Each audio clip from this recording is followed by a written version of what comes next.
No one had to guess whether Rep. John Conyers wore boxers or briefs, according to a former key staffer, who said the embattled Michigan lawmaker once called her into a meeting while sporting only his skivvies. Melanie Sloan, a lawyer who worked with Conyers on the House Judiciary Committee, said she was called up to the long-serving congressman's office to discuss an issue only to find him walking around in his underwear. Sloan is the third woman to accuse Conyers of inappropriate behavior. "It made me increasingly anxious and depressed about going to work every day," she said, adding that there was no way to fix it. "It made me increasingly anxious and depressed about going to work every day." Melanie Sloan, "There was no mechanism I could use, no person I could go to," she said. Sloan was a well-known Washington lawyer when she worked as Democratic counsel on the House Judiciary Committee in the 1990s. It was not clear exactly when the strange encounter with the lawmaker, now 88, occurred. During her time working for the committee, she claims Conyers often screamed at her, fired her then rehired her, criticized her for not wearing stockings and once even ordered her to babysit one of his children. While those revelations came out earlier this week, word of Conyers, who was first elected to Congress in 1964, taking a meeting in his underwear came this week in a Detroit Free Press article. Though Sloan maintains Conyers did not duly assault her, she told the Detroit Free Press that his constant abuse was difficult to handle and it was certainly damaging to my self-respect and self-esteem. Conyers' hometown newspaper earlier this week called for his resignation in the wake of UAL harassment allegations against him as well as a questionable payout to one alleged victim.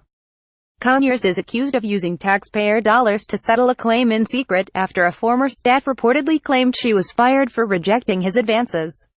In a scathing editorial published late Tuesday, the Detroit Free Press demanded the Democrat step down immediately. The paper called Conyers' actions the kind of behavior that can never be tolerated in a public official, much less an elected representative of the people.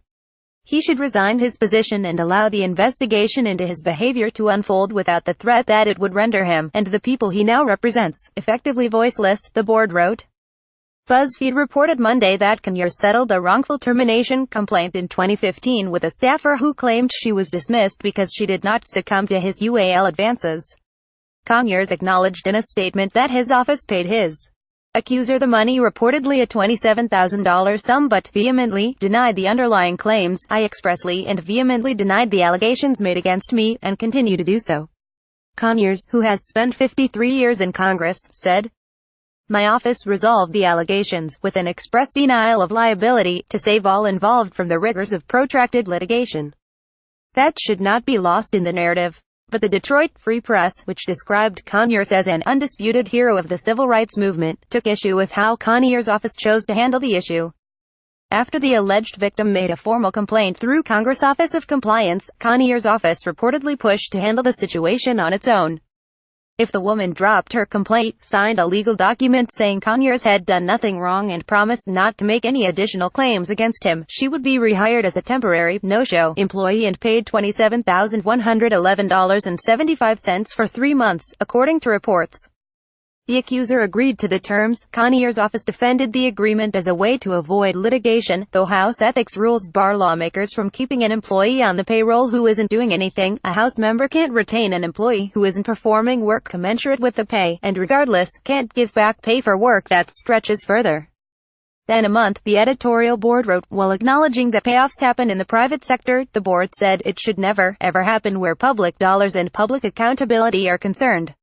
Calling it a public betrayal, the board wrote it's impossible to know how often the practice takes places in Congress, but added Conyers should have known better.